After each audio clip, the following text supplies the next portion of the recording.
Vanaisa, vaata, kui palju ilusaid kinke on sulle toodud. Oi, ega sa polegi neid kõiki veel lahti teinud. Aga tead, ma võin sind aidata, kui sa tahad.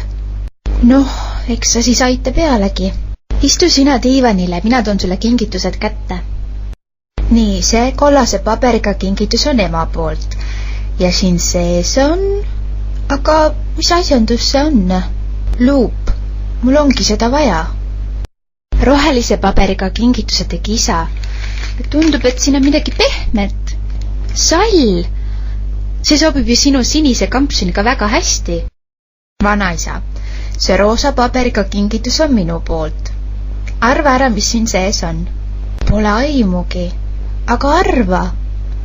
Küünal? Ei. Olgu, ma näitan sulle. See on seebimullitaja, on ju lahe? On küll. Ma ei mäletagi, millal keegi mulle viimati seebimullitaja kinkis. Las ma näitan sulle, kuidas seda kasutada. Kõigepealt segad seda natuke.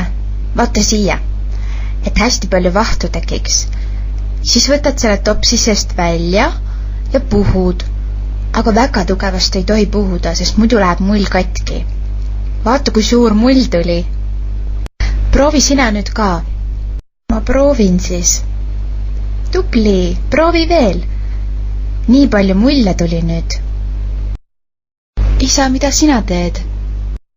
Me siin natuke proovisime seda. Ma tõin need diivanikatted alles täna hommikul keemilisest puhastusest tagasi. Ema, aga me tahame vanaisa kingitust proovida.